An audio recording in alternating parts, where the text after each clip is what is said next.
Hello, this is Simon from FreeSource. What I want to do is a series of videos just about setting up a Drupal site, about developing locally, about hosting it, and usually what I do is I tend to build up my code bases I'm quite opinionated about how I set things up, both following best practice, but also just little things that I think kind of work best, and make projects more maintainable and easier to read and understand. The project that I'm going to rebuild is this one that I have on the screen here. So I'm quite interested in setting up content models and things within Drupal that are really good component systems, and also about how to create semantic content models, so content models that mean something as opposed to just reflect a design, so try to make really reusable content models. So I'll be rebuilding this site up. It's already a Drupal 10 site. I don't expect to do much development on it, but it's been a while since I touched it. I have done other things in the last year, but since I last touched this project. In this series of videos, there's a few things that I'll do. So I'll look at recreating this and touching every single part of this, and I'll talk about everything that I add to the code base. I'll start a new branch and I'll just go from scratch.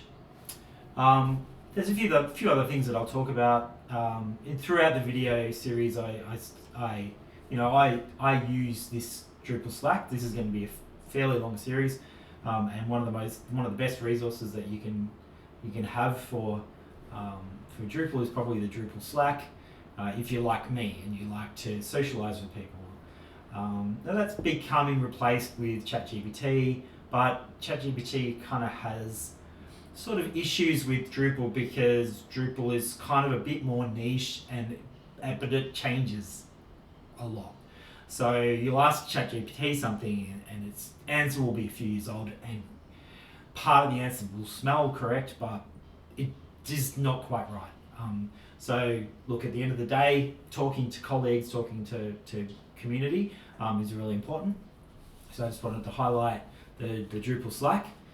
Now on this project, I'm also going to tool it with two new local development environments because I like them both, and I don't really have any preference for either. I'm more familiar with Lando, but I think I kind of also have this philosophy that if you're running a Drupal project, you're really trying to do things as where possible, as generically as possible. So I would make the claim that if your Drupal build can't run native Docker Compose, Lando, DDEV, all of those things with just a few configuration files, what are you doing that's different that you really need to do that's so different? So we'll talk about, we'll go through, we'll set up with Lando first and then we'll set up with DDEV after that.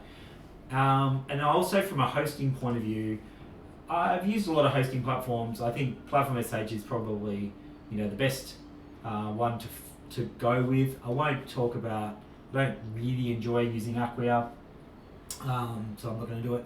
I don't mind Pantheon, but I have concerns about some of the politics of the Pantheon company. And what else is there? There's Skipper, which runs a lot of hosting in Australia, like New South Wales mainly, run by Previous Next. That's not turnkey.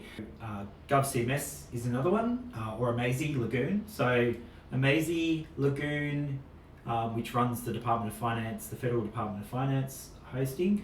I can't go to GovCMS and get turnkey hosting unless I'm a government department, and Lagoon isn't really turnkey.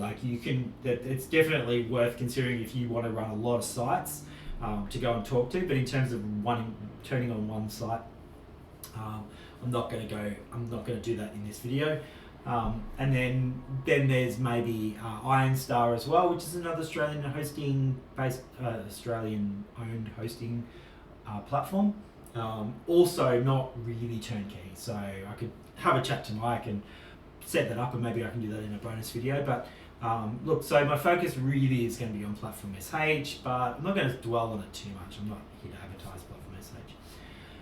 Another thing that I'm quite interested in is adding GraphQL because of the if I'm looking at creating a semantic content model, one of the proofs of that is how well can you access that content headlessly. So when you're talking about mix and matching things like paragraphs and layout builder, which I'll get more into, you want to know, well, how are you going to be, what does this content mean? What is the main content of the page, and what is just peripheral content? So we will look at layout builder, we'll look at paragraphs. A lot of the components will be paragraphs based, but then how do you control your layout if you want to use layout builder? So if I get that far, then amazing. It'll be a series. So that's all for now. That's just the introduction video, and look, I thank you for watching this, and I hope you stick around for the next one. The next one, we're going to be setting up a new code base.